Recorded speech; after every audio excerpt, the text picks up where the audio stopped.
Bismillahirrahmanirrahim. Assalamualaikum warahmatullahi wabarakatuh.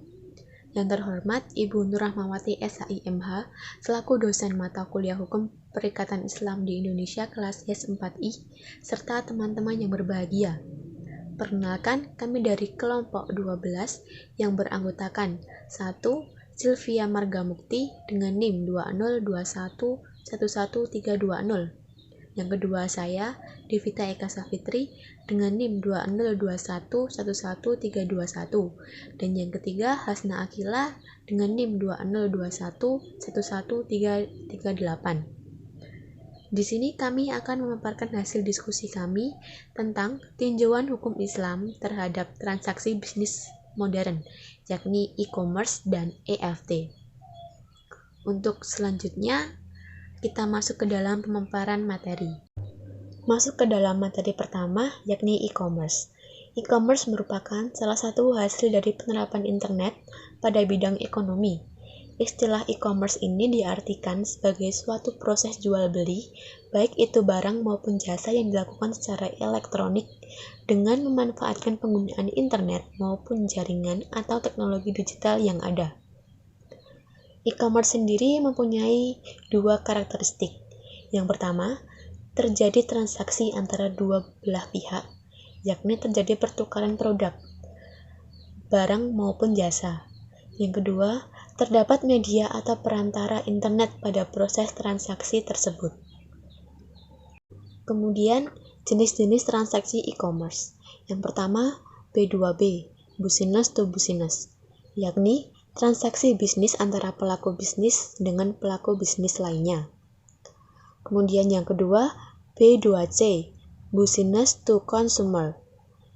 Ini artinya aktivitas yang dilakukan produsen kepada konsumen secara langsung. Kemudian yang ketiga, C2C, yakni consumer to consumer, atau aktivitas bisnis atau penjualan yang dilakukan oleh individu atau konsumen kepada individu yakni konsumen lainnya. Kemudian yang keempat, C2B, yakni consumer to business. C2B ini merupakan model bisnis di mana konsumen atau individu menciptakan dan membentuk nilai akan proses bisnis. Yang kelima, B2G, yakni business to government, merupakan turunan dari B2B.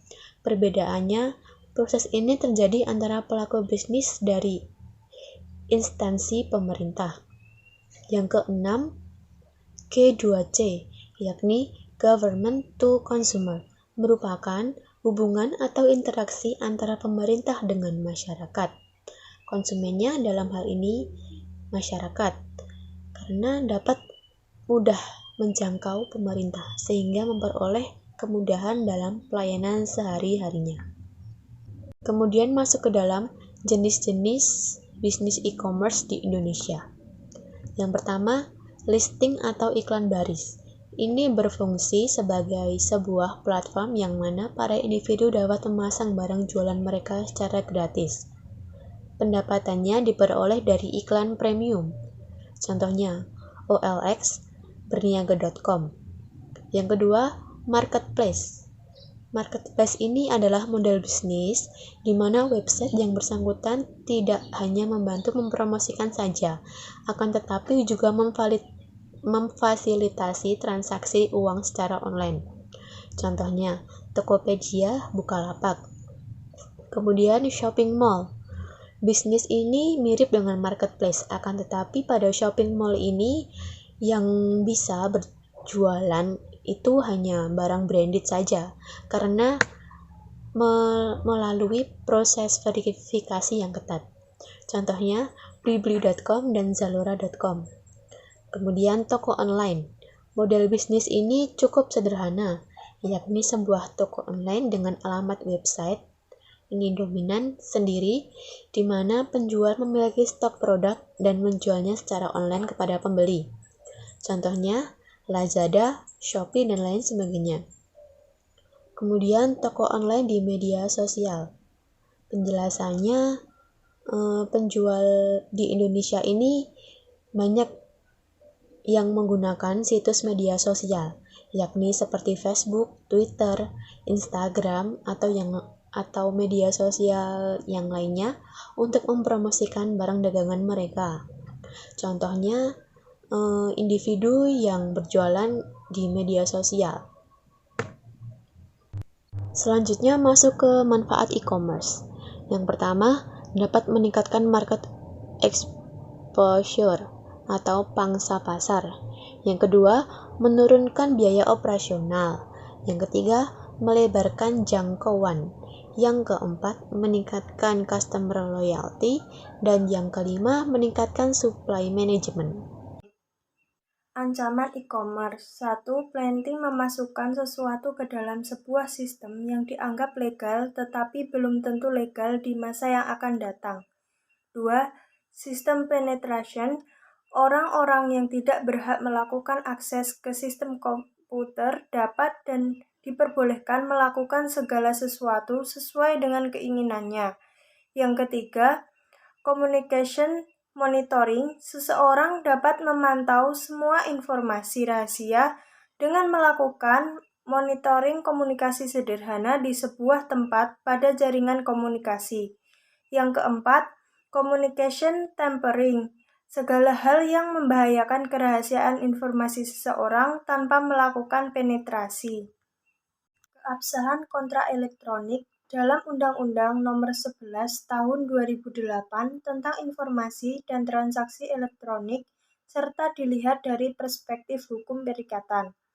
Kontrak elektronik dapat diklasifikasi sebagai perikatan dengan ancaman hukuman karena jika pelaku usaha tidak memenuhi kewajibannya, maka konsumen berhak untuk mendapatkan ganti rugi atas kerugian yang disebabkan oleh kelalaiannya pelaku usaha dalam melakukan kewajibannya. Begitu pula sebaliknya, jika konsumen tidak memenuhi kewajiban seperti yang diatur dalam kontrak elektronik tersebut, suatu perjanjian agar menjamin kepastian bagi para pihak mengenai keabsahan dari perjanjian tersebut, maka haruslah memenuhi syarat-syarat syahnya perjanjian yang diatur dalam pasal 1320 Kitab Undang-Undang Hukum Perdata pada pasal 9 Undang-Undang Nomor 11 Tahun 2008 tentang Informasi dan Transaksi Elektronik. Perniagaan secara elektronik ditinjau dari hukum perikatan Islam. Untuk mengetahui e-commerce bertentangan atau tidak dengan hukum perikatan Islam, maka e-commerce harus sesuai dengan rukun dan syarat akad menurut hukum perikatan Islam.